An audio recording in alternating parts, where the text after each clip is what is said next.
Welcome to a really special episode of Fully Charged. Now, some of you will have heard, if not seen, a 2006 documentary called Who Killed the Electric Car? If you haven't seen it, it's on YouTube. You have to pay to watch it, but it's worth it. It's really brilliant. Anyway, it tells the story of the battle between the Californian Air Resource Board and the giant car and oil companies back in the 1990s. One of the side effects of this bitter dispute was the creation of what is arguably the first 100% electric production car, the General Motors EV1. And someone who was very, very involved in the launch and the maintenance and the customer relations for this car, and who appears in the documentary Who Killed the Electric Car, is of course our very own Chelsea Sexton. So this isn't Who Killed the Electric Car, this is Who Towed the Electric Car. Welcome to Fully Charged Adventure Edition. Today we're in Tulsa, Oklahoma. We're getting ready to road trip to Austin, Texas for the very first Fully Charged Live North America, and we are doing it in an EV1, or with an EV1. We'll have to tow it. I am sitting here with Doug Juke from the Oklahoma Electric Vehicle Association, and it is entirely your fault that we get to bring this precious baby with us. That's right. I'm not sure what I was thinking at the time. We're going to hit the road and get it down there Friday, so by Saturday morning we'll be all ready to show it off to the audience. Absolutely, I cannot wait.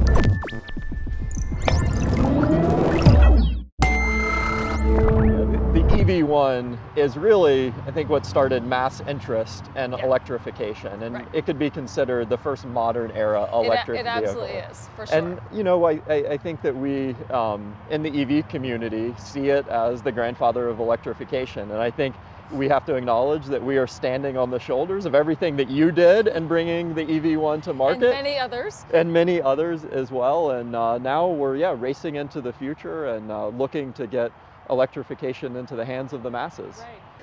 This EV1 was obviously one of the very first programs I cut my electric car teeth on, and this particular car is even one that I leased to a guy in Los Angeles over 22 years ago in December '97. It is very cool, and I thought I'd point out some of the fun features about it, some of which have been pulled over to other electric cars since, and some that are still remain unique to this car. So it was one of the only cars designed entirely in a wind tunnel with very little customer input, which is why it is as aerodynamic as it is, very teardrop shape. The rear wheels are 9 inches closer together than the front ones. It has, you can tell the battery pack's been removed, but it would normally have about 1,175 pound battery pack in it. But the wheels and tires were also made specially for this car. Aluminum, magnesium, alloy squeeze cast wheels, 8 pounds for the total wheel, and specially made tires by Michelin that they did just for this car.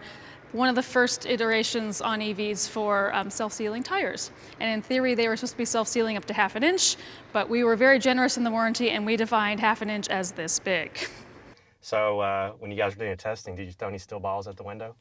We did not throw steel balls at the Okay, window. please don't do that. We tested them in all kinds of ways, but...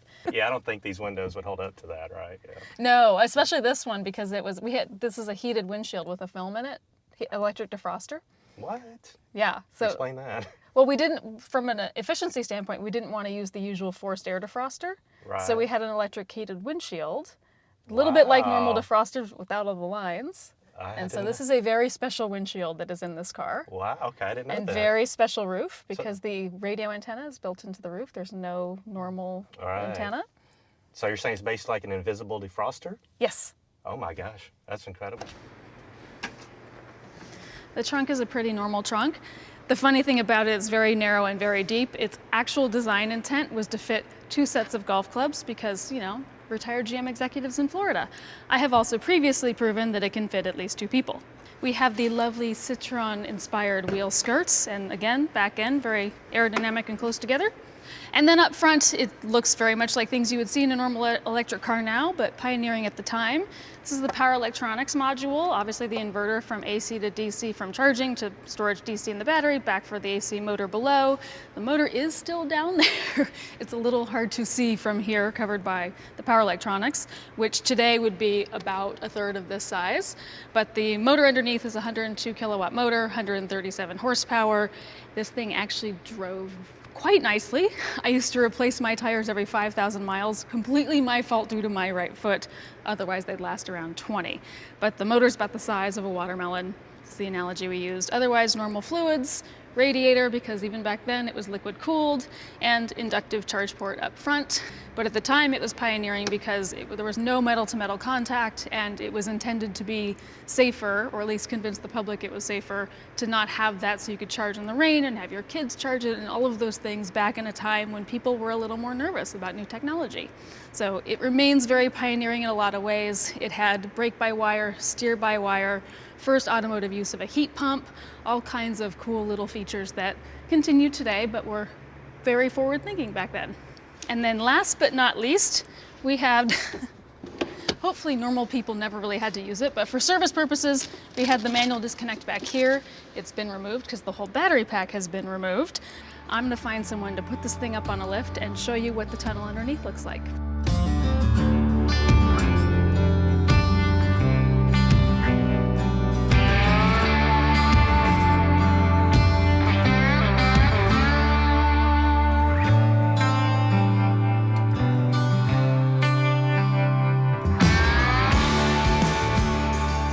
Awesome. Well, I think we're getting ready to load it up and get on the road. Okay, yeah, exciting. I did check under the seats for loose change. I didn't find any, so there's probably some peanuts or something under there. I hope not. These are pretty well taken care of and well loved.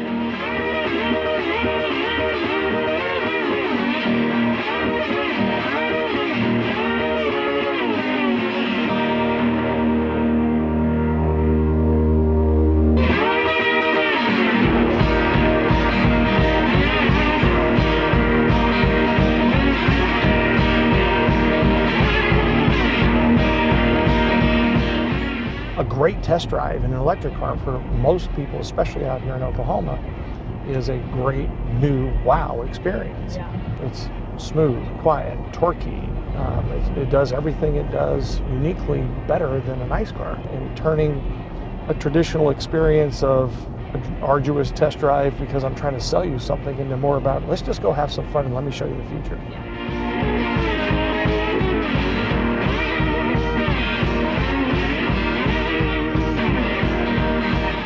Now turn right, then turn left.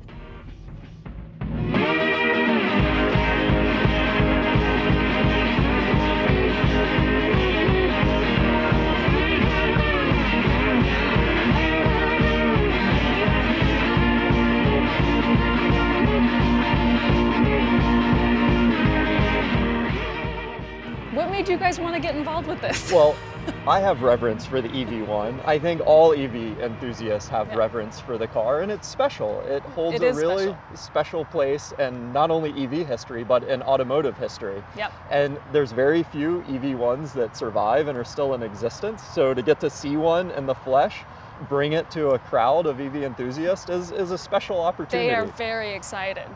There is something about the car in our culture. Oh, for sure. Right? It'll always be. Even where it's not the most convenient thing, even where it's wasteful, I mean, in a variety of ways, there still is something in our DNA that resonates to it. Oh, for sure.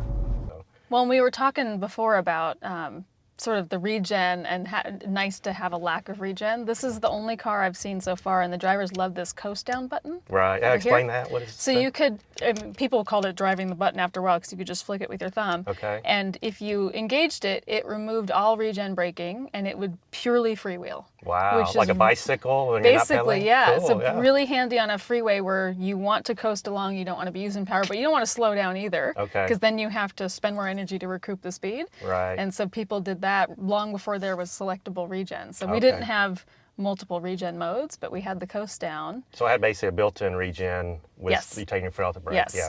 And it was- like how harsh was that compared to the cars today? It EV was cars? reasonably strong. It was sort of Tesla Model S Okay. range, Yeah. not as strong as the BMW Mini E and i3. Those were a bit stronger, Okay. but it was pretty strong for the time. And then the other thing everyone really loved, in part because they never had to use it, but just in case, is there's a button under the dashboard that if you managed to leave your headlights on or somehow kill your 12-volt aux battery, you'd use that key to get in the car Oh, and then push yeah. the button and it would recharge the 12-volt battery off the big one. No kidding. So you didn't have to call AAA to jump your car. Wow, that would come in And handy. Hyundai, I know, has finally integrated that feature into some of their new EVs. Okay. But it's been 25 years, and it was one of those things you almost never needed it, but Right. when you did, it was so amazing.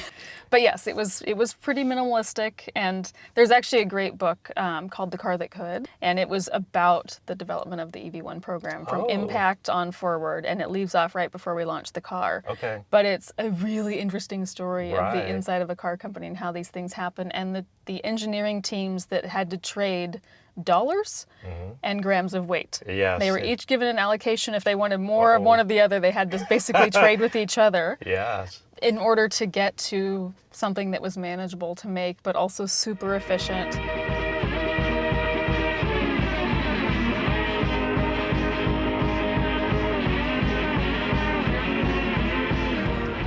The product speaks for itself. If we can expose enough people to the drive experience of an electric car, I'm convinced they'll move just fine. Yeah.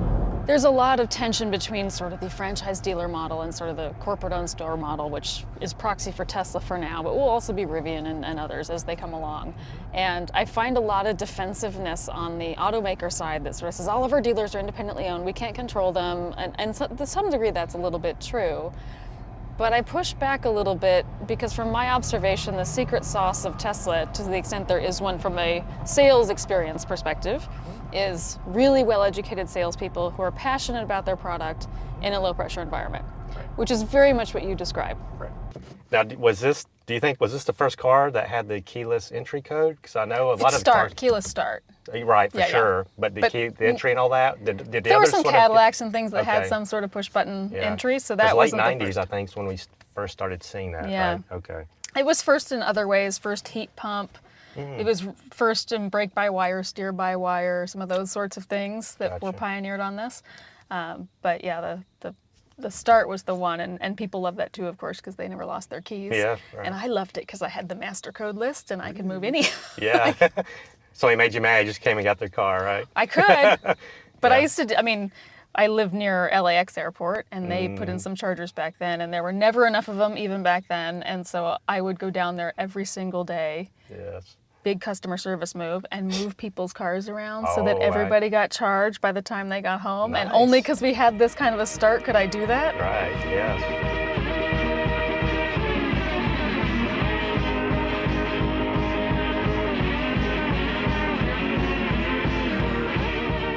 We averaged about 1.3 miles per kilowatt hour. That's right.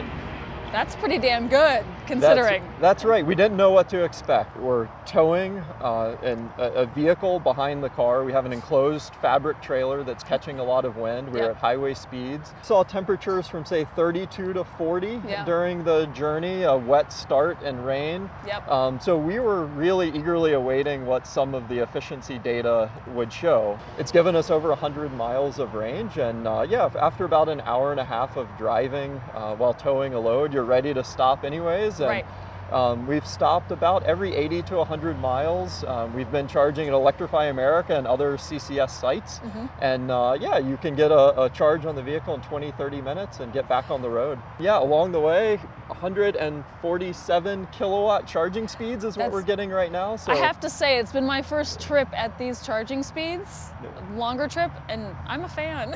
Once people start to see the benefits of charging faster in the few times you need to, balanced by the 90% of time that charging happens in the background of you living life. That's right. That's right. That's a nice way to go. At 150 kilowatt, you have to be a really fast coffee drinker. You don't have very Really much do. time. Right.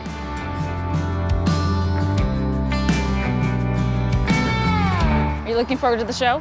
I am looking forward to the show. I mean, Circuit of the Americas is a beautiful destination. A lot of EV advocates, EV drivers coming together.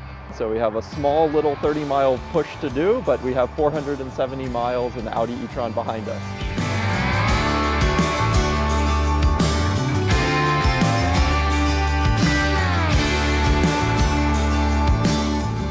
I mean, the EV movement has always moved forward on the power of the community itself, the advocates and the enthusiasts, and volunteers largely pulling the industry along and talking to their friends and neighbors. And Arguably the movement started in the modern era with this car, with the EV1, and even Elon talks about it inspiring him with Tesla and going forward.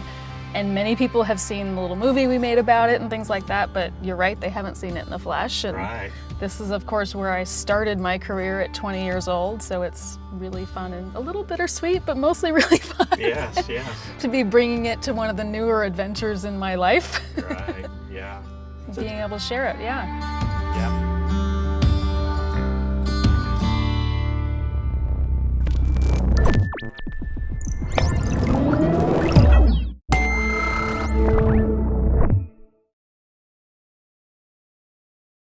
On a scale of 1 to 10 in your world I'm thrilled. experience, you happy? Yeah.